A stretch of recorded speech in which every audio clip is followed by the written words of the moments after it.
Salmo 116.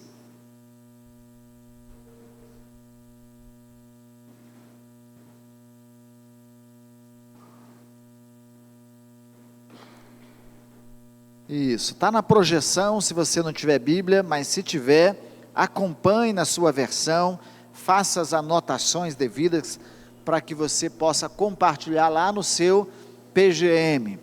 Uma alegria nós termos o abraço e receber novas pessoas e ainda termos logo mais a um momento de celebração pelo batismo. Então isso é graça e bênção de Deus. Diz assim a palavra do Senhor: amo o Senhor, porque Ele ouve a minha voz e as minhas súplicas, porque inclinou para mim os seus ouvidos. Eu o invoquei por toda a minha vida, o invocarei por toda a minha vida. Laços de morte me cercaram, e angústias do inferno se apoderaram de mim. Fiquei aflito e triste. Então invoquei o nome do Senhor. Ó Senhor, livra a minha alma. Compassivo e justo é o Senhor, o nosso Deus é misericordioso. O Senhor vela pelos simples. Quando eu estava prostrado, Ele me salvou. Ó minha alma, volte ao seu sossego, pois o Senhor tem sido bom para você. Pois livraste da morte a minha alma, das lágrimas os meus olhos, da queda os meus pés. Andarei na presença do Senhor na terra dos viventes. Eu cria, mesmo quando eu disse, estou muito aflito. Eu disse na minha perturbação, todas as pessoas são mentirosas. Que darei ao Senhor por todos os seus benefícios para comigo? Erguerei o cálice da salvação e invocarei o nome do Senhor. Cumprirei os meus votos ao Senhor na presença de todo o seu povo. Preciosa é aos olhos do Senhor a morte dos seus santos. Essa parte ninguém gosta de ouvir, né? Senhor, eu sou de fato teu servo. Eu sou teu servo, filho da tua serva. Quebraste as correntes que me prendiam. A ti oferecerei sacrifícios de ações de graças. Obrigado, Valtinho. E invocarei o nome do Senhor. Cumprirei os meus votos ao Senhor, na presença de todo o seu povo, nos átrios da casa do Senhor, em seu meio, ó Jerusalém. Ele encerra dizendo, aleluia, glórias a Deus, amém. Quero pensar com meus irmãos sobre socorro e livramento.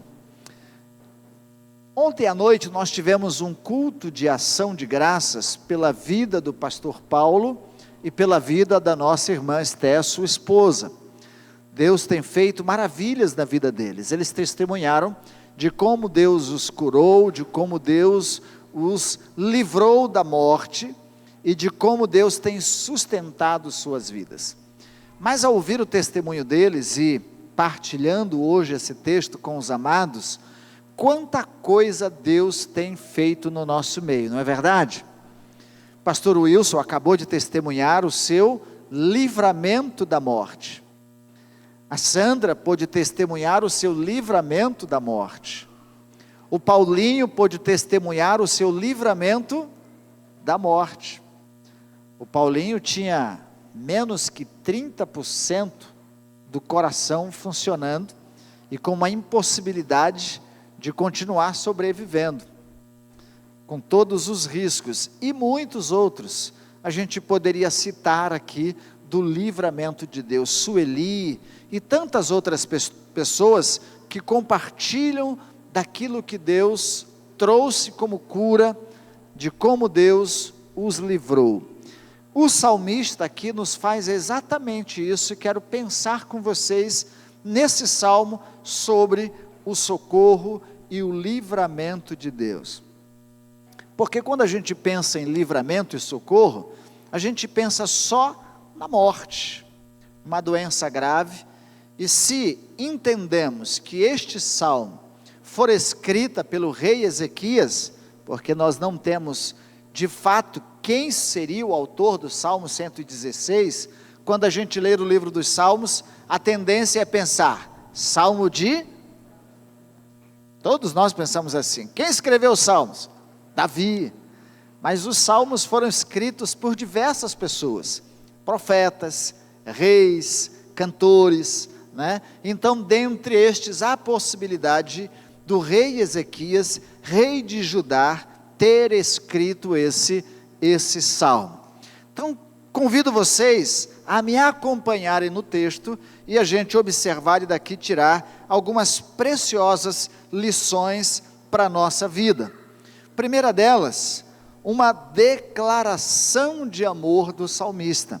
Ele começa dizendo assim, me acompanhe, amo o Senhor. Nós cantamos hoje isso também, não cantamos? E por diversas vezes nós fazemos essa declaração. Amo o Senhor, fez a sua declaração o salmista. E depois ele diz por que ele ama o Senhor. Talvez você possa completar essa frase. Amo o Senhor. Por que que eu amo o Senhor? Por que que eu amo a Deus? E o que me leva a dizer profundamente, entusiasticamente, que eu amo Deus, que eu amo o Senhor. Se a gente olha para Jesus, ele disse que a declaração de amor não é suficiente. Ele vai dizer que os que de fato me amam, cumprem os meus mandamentos. Aqueles que me amam, são meus amigos, fazem a minha vontade. Então, por que você poderia dizer que ama o Senhor? O salmista traz uma resposta. Ele diz que ama o Senhor porque ele ouviu as suas súplicas. Ele atendeu o salmista nas horas de sofrimento e de dor, e ao ouvir as suas súplicas, ter respostas da parte de Deus, então isso o fez fazer essa declaração de amor a Deus, dizendo, eu amo o Senhor. Na sequência ele vai dizer, porque também o Senhor se inclina os seus ouvidos a mim. Inclinar-se significa dizer, estou atento ao que você tem para falar. O que mais as nossas esposas reclamam de nós? Vocês não nos ouvem. Eu ouço isso bastante. Eu ouço muita gente. A arte de ouvir e de ser ouvido é interessante. Não é só a arte de ser ouvido, mas é a arte também de ouvir. Mas envolve as duas coisas. Aqui o salmista está dizendo que ele se comunicou com o Senhor. Ele expressou os seus sofrimentos, as suas angústias, as suas dores, o do mais profundo da sua alma que estava lhe causando um mal, ele fala para Deus e Deus então se inclina.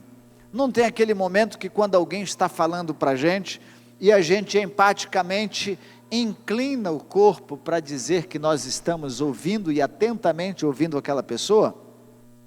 Sim. Se alguém está falando com a gente e a gente continua dando volta, andando, fazendo alguma coisa, a pessoa vai entender que nós não estamos interessados em ouvi-la. E fazemos isso muitas vezes. Mas o salmista diz, o Senhor se inclina para mim. Ele inclina os seus ouvidos. Está pronto e atento a ouvir a minha súplica, a minha voz. Então ele diz, Deus se interessa por mim. Deus está interessado em ouvir as minhas angústias. Deus está interessado em ouvir as minhas queixas. Deus está interessado em ouvir o meu ou sobre o meu sofrimento. Deus está interessado em nós. Depois ele continua dizendo, aliás, deixe-me aprofundar um pouquinho mais nessa arte de ouvir e ser ouvido. Eu costumo dizer que quem fala bastante tem dificuldade de ouvir, e geralmente de ouvir da mesma forma como fala, não é assim?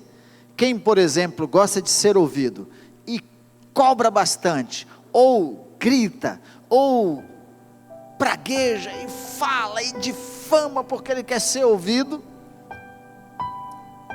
aí ele acha, todo mundo tem que ouvir porque eu preciso expressar, não é? Eu preciso dizer o que eu sinto e dependendo com toda a minha ira, com toda a minha raiva, com toda a minha fúria, mas na hora de ouvir alguém, se alguém for falar da mesma forma com ele, então ele não vai ter a capacidade de ouvir o que o outro também tem para dizer. Então a arte de ouvir e também de ser ouvido passa pela delicadeza, passa pela sinceridade, pela honestidade, mas não necessariamente pela ofensa. E Deus aqui não está sendo ofendido pelo salmista, mas ele expressa o seu sentimento e a sua dor e a sua angústia. E nós precisamos aprender a expressar a nossa dor, os nossos sentimentos, as nossas angústias, sem sermos indelicados. E sem transferirmos toda a culpa e responsabilidade para outra pessoa, e a gente vai ver essa fala do salmista com Deus. Vamos seguir. A outra é a condição do salmista. A gente vai ver isso no verso 3. Ele diz: laços de morte, angústias do inferno, aflito e triste. Olha só como estava esse homem. Agora vamos entender o coração, se de fato quem escreveu foi Ezequias. Se você abre a sua Bíblia no livro de 2 Reis, capítulo 18, e também lá vai citar 2 Crônicas, você vai ler a história de Ezequias. Ezequias começou a reinar em Judá com 25 anos de idade. Os reis que antecederam ele foram péssimos reis em Judá. Fizeram tudo o que era desagradável aos olhos do Senhor. Ezequias, no entanto, foi um ótimo rei, temente ao Senhor, filho, se eu não me engano, de Zacarias. Ele assume o reinado e faz uma grande reforma no reino de Judá, trazendo de novo os sacrifícios, a celebração da Páscoa, a organização do culto através dos levitas, um servo, um homem de Deus, fazendo tudo certo. Só que o rei da Assíria já havia destruído completamente o reino do norte, Israel, as 10 tribos e meia, e tinha espalhado todo o reino de Israel, o reino do norte, e destruído completamente a nação de Israel, no caso as 10 tribos e meia. Agora esse rei, feroz, terrível, com um exército muito capacitado e muito maior do que o exército de Ezequias, do que o exército de Judá, cerca Jerusalém. E manda os seus mensageiros com ofensas a Ezequias, dizendo: você não poderá me resistir. Veja o reino tal, veja o reino de Cicrano, de fulano, alguém pôde me resistir? Destruir a todos, quem é você para me resistir? Faz uma ameaça e cerca a cidade de Jerusalém. Esse homem está cercado pelo seu inimigo. Vai morrer ele e todo o povo de Judá, toda a nação de Judá. Ele está sob ameaças de morte. Ele está sobre uma ameaça de destruição completa. Deus vai trazer um livramento à nação de Judá. Nesse caso, Isaías é o profeta, que traz uma palavra de bênção e de profecia, e de anunciação de que eles não seriam destruídos, mas Deus enviaria um anjo que mataria o exército da Assíria, e assim acontece, se você ler a sequência. Um anjo do Senhor mata os príncipes da Síria, mata os comandantes do exército da Síria, mata o exército da Síria, destrói completamente, e o rei fica envergonhado, volta para a sua cidade de cabeça baixa e envergonhado.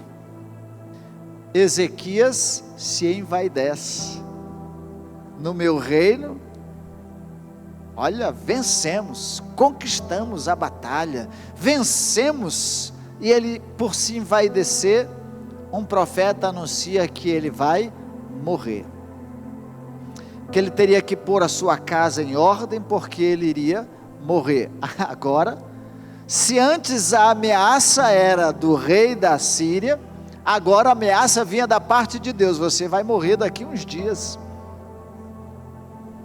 Então ele estava em laços de morte. Então, quando nós somos acometidos por uma enfermidade, e que sabemos, o diagnóstico e prognóstico é terrível, eu vou citar aqui, permita-me, pastor Wilson. Eu me lembro que eu fui visitar o pastor Wilson, nós estávamos orando, e ele me pediu para ministrar o culto da ceia naquele domingo. Eu saí de lá, não chorei na frente dele, mas eu chorei no caminho. Eu disse: pastor Wilson está se despedindo da igreja. Pelo prognóstico, ele não teria muitos dias de vida, não eram meses, eram dias. A qualquer hora, ele poderia partir. Ele veio para celebrar a ceia, e a igreja lembra, a igreja também chorou, porque entendeu: o pastor Wilson está se despedindo de nós. Laços de morte, é uma sensação terrível, não é, pastor?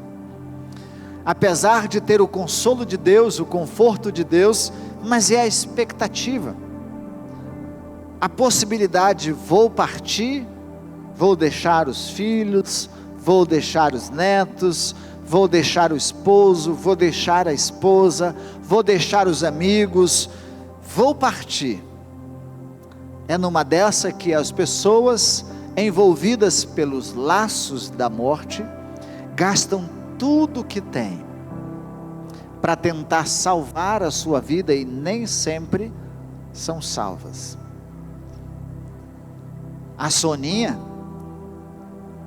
né, Soninha? O Juliano, desesperado, me ligou, chorando: acho que não volta mais. 2 paradas cardíacas. O Isaac estava lá, nem o Isaac acreditava que ela ia voltar. Estava lá, né, Isaac? Não, você não estava,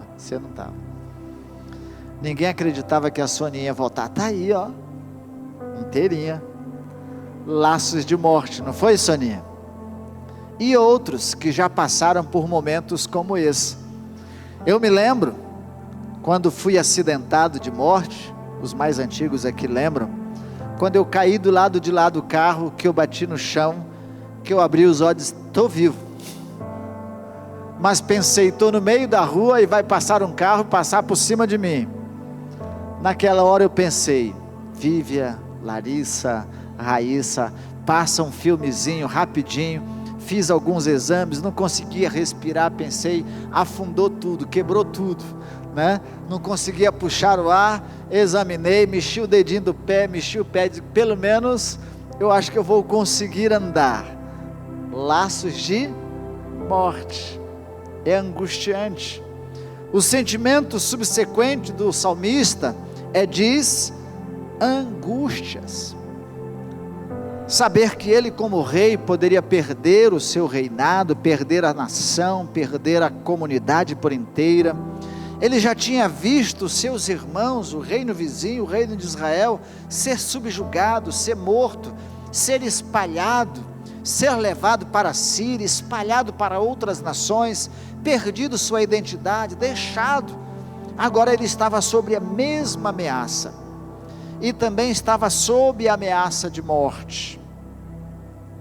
Então a angústia tomava conta do seu coração.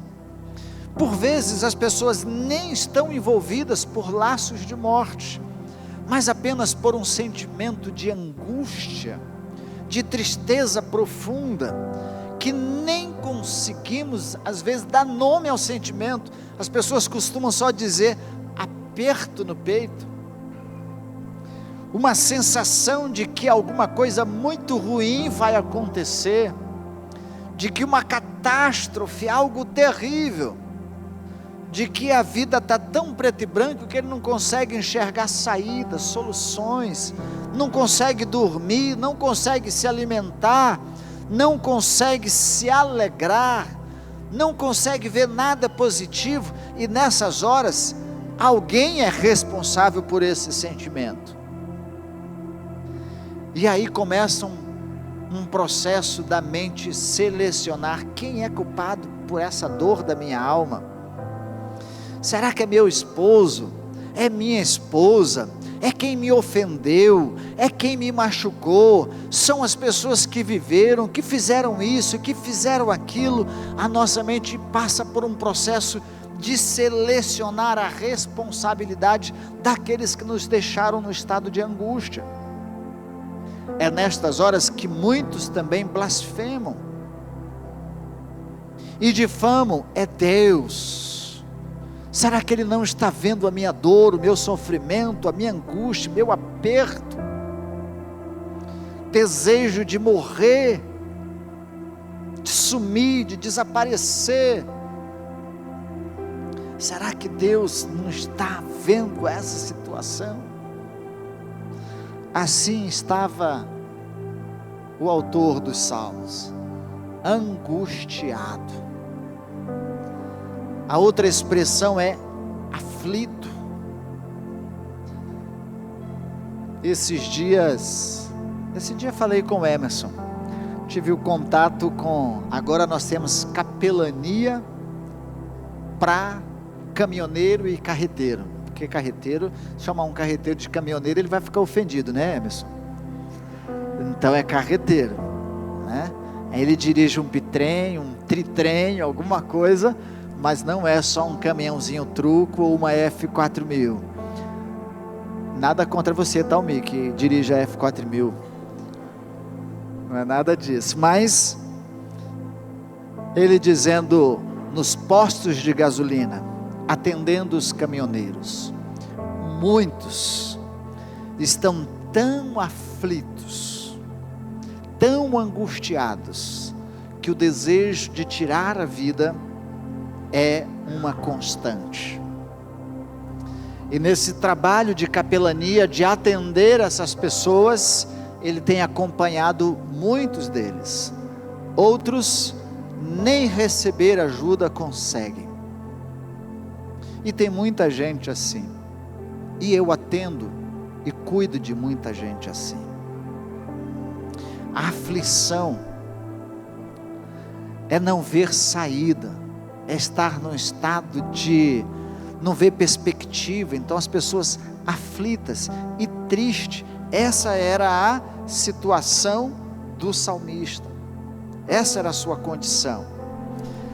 A postura do salmista, mesmo diante dessa situação, na sequência, a partir do verso 4 até o verso 6, ele reconhece, primeiro ele invoca ao Senhor, reconhecendo que ele era justo.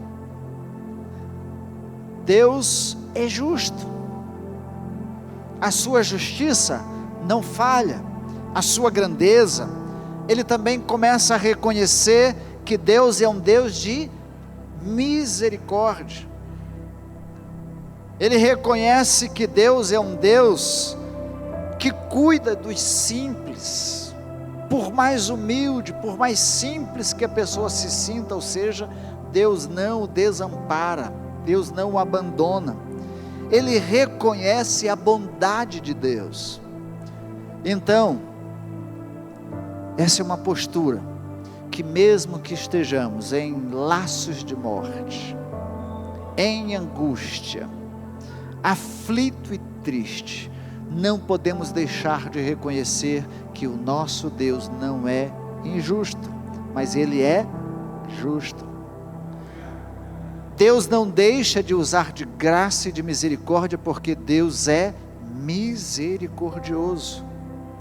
Não vai nos tratar segundo os nossos pecados, ou as nossas iniquidades, ou os nossos erros passados, do presente e até do futuro.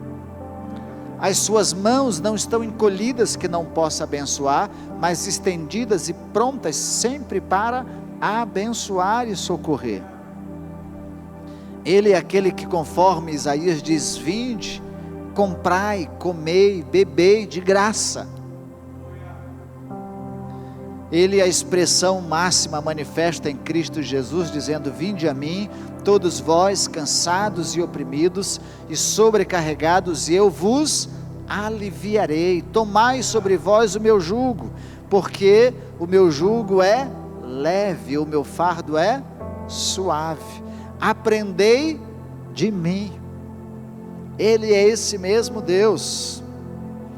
O livramento de Deus ao salmista, livra-o da morte. E aí é interessante, o verso 8 vai fazer essa declaração: Deus é esse que é capaz de nos livrar dos laços da morte. Deus é o Deus que cura. Deus é o Deus que sara. Deus é o Deus que tem poder para fazer maravilhas. E se não o fizer, segue o texto: Deus tem prazer na morte dos justos.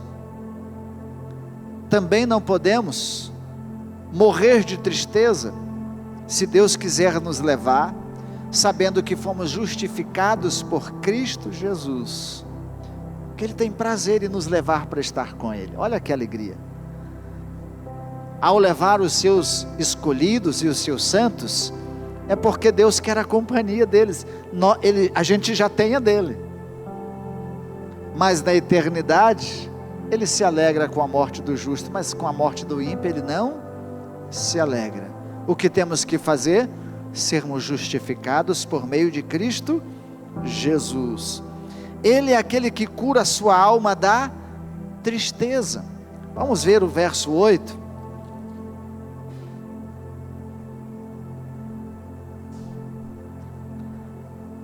Pois livraste da morte a minha alma, das lágrimas os meus olhos.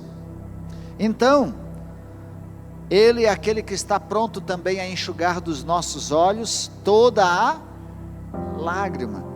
Ele é aquele que está disposto a tirar a angústia do nosso coração, a tristeza do nosso coração, a fadiga do nosso coração, a aflição do nosso coração.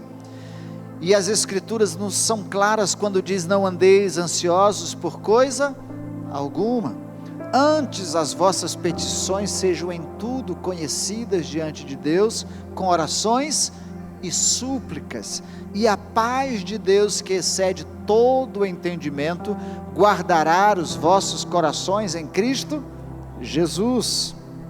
Não se turbe o vosso coração, credes em Deus, credes também em mim. Deixo-vos a paz, diz Ele, a minha paz vos dou, não vou-la dou como o mundo a dar. Não se turbe o vosso coração, credes em Deus, credes também em mim. Eu não te deixarei, nem te desampararei, mas estarei convosco todos os dias, até a consumação dos séculos. Ele não cai não, ele está acostumado, pode ficar tranquilo.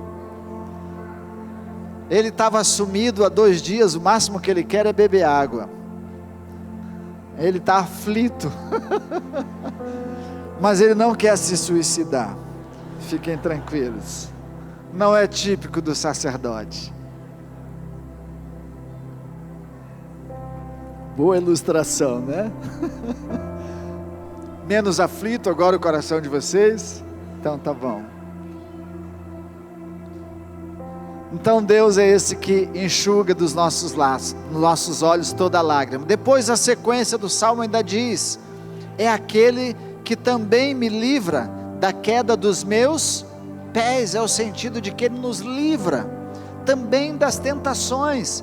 Nós não somos tentados além daquilo que podemos suportar, porque com ela também nos vem o escape. Moralmente, Deus é esse que nos livra, nos auxilia, nos ajuda. Deixa eu seguir, por causa do nosso tempo também. Proposta do salmista diante de tudo isso: se Deus o livra da morte, se Deus tira dos seus olhos toda lágrima, tira do seu coração toda angústia, tira do seu coração toda tristeza, traz da sua alegria, traz da sua paz, qual que é a resposta do salmista? Ele diz: voltou sua alma ao sossego. É como se ele estivesse falando para a sua própria alma: alma, volte ao seu sossego, aquiete-se, sossegue.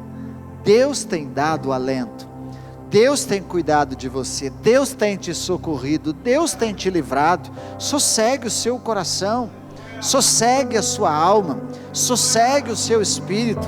A expressão do Salmo 46: aquietai-vos e sabei que eu sou Deus, sou exaltado entre os povos, sou exaltado entre as nações. Quieta, sossega. Diz para o seu irmão aí: quieta. Ixi, você não falou nada para ele. Fala, pode falar. Quieta, sossega a sua alma. Deus tem cuidado de você. Depois, confiança na bondade de Deus. Você vai encontrar isso do verso 12 até o verso 19. Postura de fé, verso 10. Vamos ver o que diz lá. Eu cria, mesmo quando eu disse, estou muito aflito. Ele diz assim: eu cria, eu estava aflito, mas eu sabia que o Senhor estava comigo. Eu sabia que o Senhor ia me socorrer. Eu sabia que o Senhor não ia me deixar. Eu estava aflito, é questão minha mesmo, mas o Senhor não me deixou. Posição, postura, declaração de fé. E a outra, o cumprimento dos seus votos. A alegria de oferecer sacrifícios. E aí lá no início, nos versos iniciais, ele diz: que darei eu ao Senhor por todos os benefícios que me tem feito?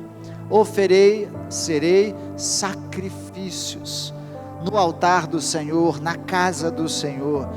Irmãos, somos gratos ao nosso Deus.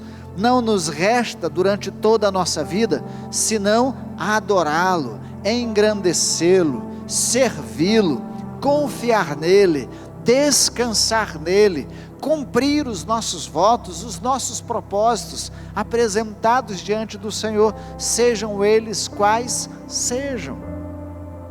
Cultos de ações de graças, votos que eu fiz com Deus, é hora de cumprirmos aquilo que nós fizemos com o Senhor. Amém? Como está o seu coração? Como está a sua alma? Como está o seu espírito? Como o do salmista? Quais as inquietações da sua alma e do seu espírito? Você tem sido cercado pelo inimigo?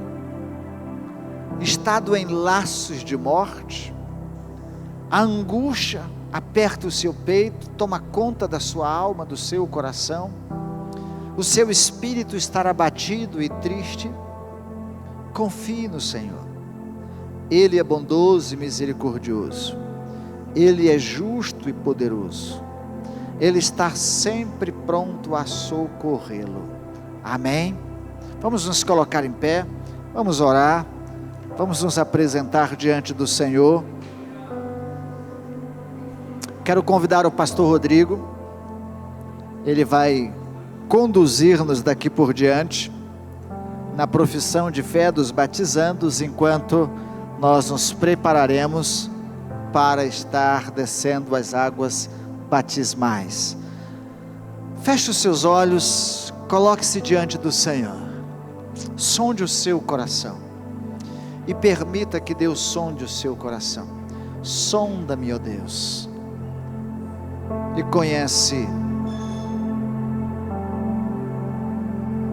sonda-me e conhece os meus pensamentos.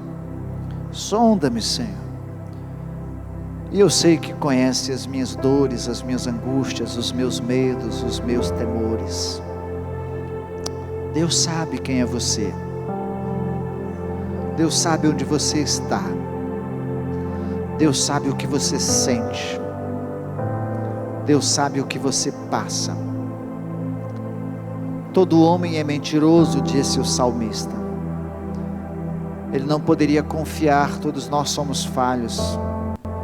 Nem sempre vamos poder ouvir como podemos ouvir e devemos ouvir, mas Deus se inclina para nós. Se ninguém tem ouvido a sua dor, a sua angústia, Deus tem ouvido as suas angústias, as suas queixas, as suas súplicas, as suas reclamações.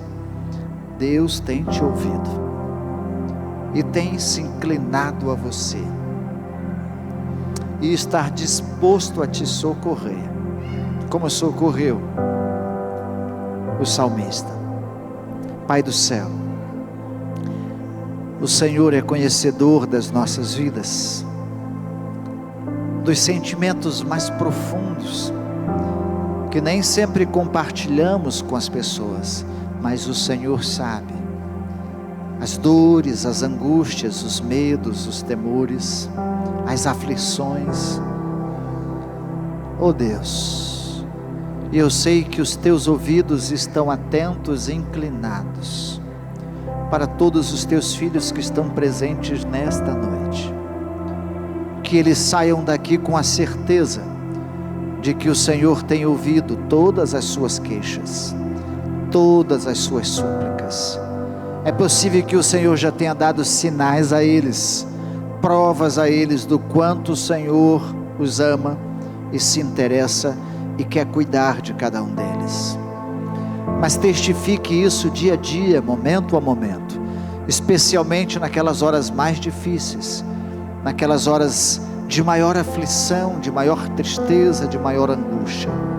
Seja o socorro presente na angústia e nas tribulações de todo o teu povo, Deus. E nós oramos agora já agradecidos, certos que mesmo nas aflições, o Senhor é o nosso socorro, o Senhor é a nossa fortaleza, o Senhor é o nosso refúgio, e cremos nisso, e não duvidaremos jamais disso. E ó Deus, e apresentaremos ao Senhor os nossos louvores, a nossa gratidão, a nossa oferta de sacrifício, ó Deus, a nossa entrega de vida, a nossa profunda gratidão ao Senhor, pelo teu socorro, pela tua presença e pelo teu grande amor e misericórdia. Em nome de Jesus nós oramos agradecidos. Amém. Amém, Jesus. Amém, Deus. Cantemos enquanto o pastor Rodrigo conduz isso. Opa, sim, desculpa.